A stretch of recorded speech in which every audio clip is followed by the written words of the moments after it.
This video is a continuation of the schizophrenia spectrum disorders. This is part 2. We left off in the other video talking about some of the biological factors associated with schizophrenia. The next biological factor has to do with the structure and functioning of the brain. So structurally, people with schizophrenia have smaller brain volume, so the total volume of their brain is reduced. When we weigh the brains are lighter. Part of the loss of volume also is because the ventricles are enlarged. Ventricles are sort of hollow spaces in the brain that don't have nervous tissue in them, and so people with schizophrenia have enlarged ventricles.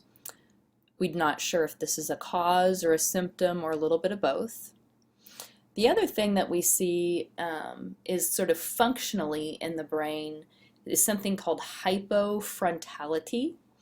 And this is where the frontal lobes of the brain, the decision-making part of the brain, has less activity. So when we look at the activity level, it's reduced. The findings on these are a little bit inconclusive though, because we can find people with large ventricles and hypofrontality, but they don't exhibit schizophrenia. So we're not exactly sure what the relationship is between the structural and functional brain abnormalities. This is a little picture of the areas of the brain that are ventricles. And so in a scan of somebody's brain who has schizophrenia, these would be much larger. So one of the kind of hot theories that has the most excitement, the most research support, that kind of ties all of these biological factors together is the one that is about the diffuse neurobiological dysregulation.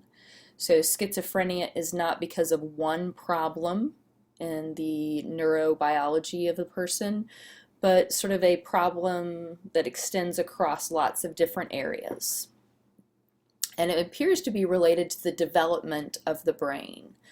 Some people even call schizophrenia a type of birth defect that you don't fully get until the brain finishes its last throes of development in the early 20s, in which case it would kind of fit up well with when we know schizophrenia is most likely to develop. So we think that people are born with some sort of subtle brain damage. For some people, the brain has an anomaly or some problems because of genetics, but there's some other factors that can cause this, particularly exposure prenatally to viruses. So we see that people with schizophrenia are more likely for their mothers to have had a virus in the course of their pregnancy. There's also higher rates of schizophrenia in babies who were born low birth weight. They were malnourished in the womb. And then when we look at the birthing process, when someone has had a complicated delivery, a loss of oxygen, maybe some sort of breech birth, something that just did not quite go right, that can affect the development of the brain. And so what we see is that people with these neurobiological vulnerabilities, they're born having problems. They're just relatively minor problems. So they're not born hallucinating and delusional and having the full-blown schizophrenia at that point. But there's some subtle signs that there might be something wrong with the nervous system. And then again, usually in mid to late adolescence, they'll start to get some kind of odd behaviors, some unusual beliefs. But they're still not meeting that full criteria. And then, of course, when the brain finishes its last phase of development, we think that's sort of what ultimately might be leading to the development of full-blown schizophrenia. Now, we've also looked at the impact later in life of drugs. And what we've seen is that for people who are born with this vulnerability, hallucinogen and or marijuana use can be a trigger. So for some people, that use of one of those drugs actually triggers their first psychotic episode. Now, we can't talk about cause without also examining psychosocial influences. And when we look at schizophrenia, we think that the psychosocial factors have a very small effect in producing schizophrenia. We think that the biological factors are key, and then under stress, you can have the activation of that vulnerability and the development of full-blown psychosis. We also know that stress plays a role in the course of the disorder. So stress tends to precede relapses into more and more psychotic types of behaviors. Now, one particular type of stress could come from family. In fact, Freud first proposed a cause for schizophrenia linked to mothers. He actually had a mothering parenting type called the schizophrenogenic mother, which basically said that a mother's poor parenting can make you crazy and lead to the development of schizophrenia. Now, while we don't believe this any longer, we do know that having stressful interactions in the home can increase the risk for relapse. And so the literature calls this a high level of expressed emotion. So we're not talking about loving, supportive emotions. We're usually talking about, the bad end of the emotional spectrum. So disapproval, hostileness, yelling, slamming doors, and kind of intrusiveness. Where are you going? What are you doing? Why are you doing that? Don't do it that way. Those sort of parenting behaviors. So we think that stress can sort of help trigger off that first episode, and then is related to future relapses of psychotic symptoms. So now that we have talked about the different types of causes for schizophrenia and identified biological factors as a key, we want to talk about treatment. And for schizophrenia, there is really one line of treatment. These are neuroleptic or antipsychotic medications. We first started using these back in the 1950s with medications like Haldol and Thorazine.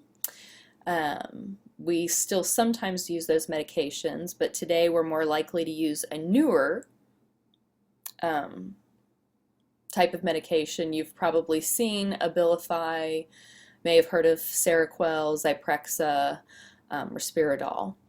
And what we find with the antipsychotics is they do help to reduce the hallucinations and delusions and allow for clear thought and speech. So those are the signs and symptoms that they seem to have an impact on. Antipsychotics also have a sedating effect, and so these medications can also be prescribed for people who are having sleep problems and also for people who are having mood disorders.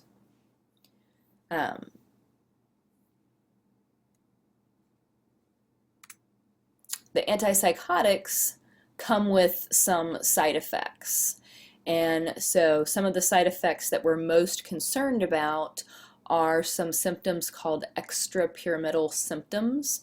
And this is where people start to act like they have Parkinson's disease. Parkinson's disease is the same disease that Michael J. Fox has. So there's, some kind of jerking and difficulty controlling motor movements associated with that we think might be related to the dopamine levels. There's also a potential permanent side effect, and this we saw quite commonly with Haldol and Thorazine in the 1950s when we prescribed pretty high doses, and that's a condition called tardive dyskinesia. And this is where people engage in involuntary facial movements, kind of like a motor tic. One of the most common is like tongue thrusting. So people will kind of stick out their tongue while they're talking, and even when they're not talking, their tongue will just be kind of going in and out of their mouths a little bit. And the biggest concern with this is that once that develops, that is a permanent condition. And so we have to be very careful in monitoring people who are taking the antipsychotics. Compliance with these medications is a problem, in part because of the side effects.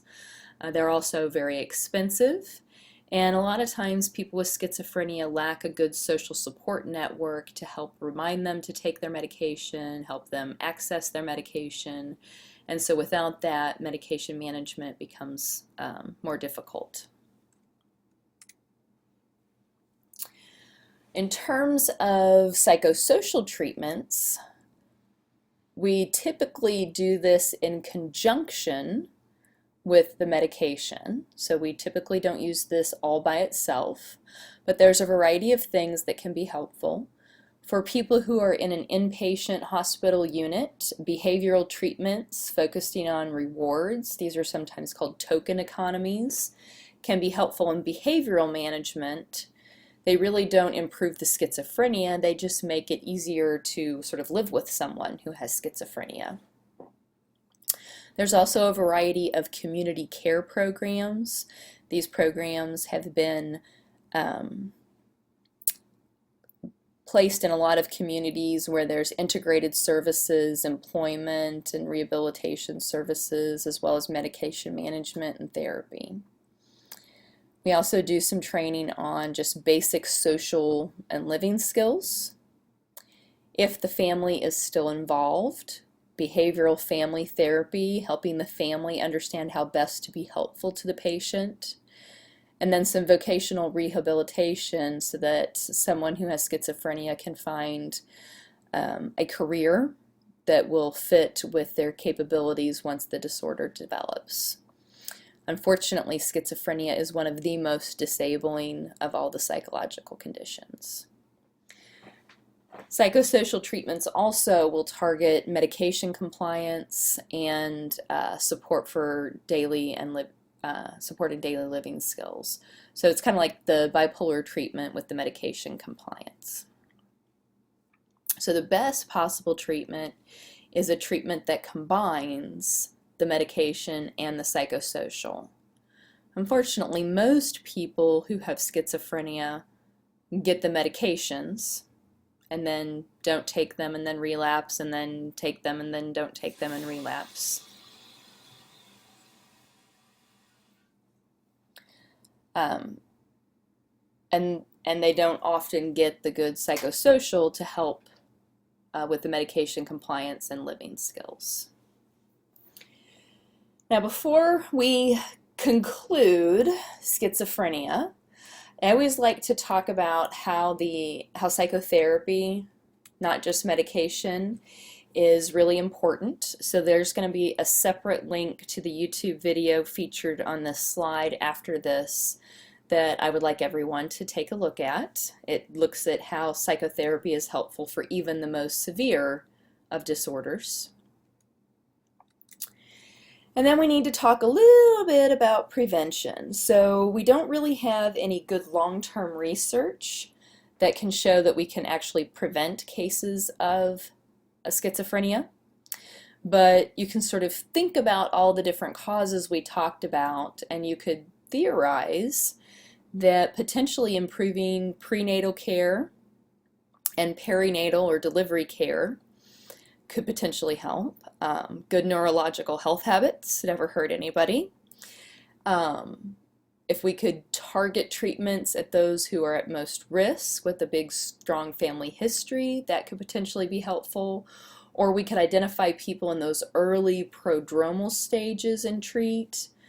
But unfortunately, right now, we don't know if any of that works. So we will conclude our last chapter that deals with the different types of disorders with a reminder that those good neurological health habits are important for both prevention and treatment. And for schizophrenia, diet, stress, and avoiding toxin exposure are the three biggies.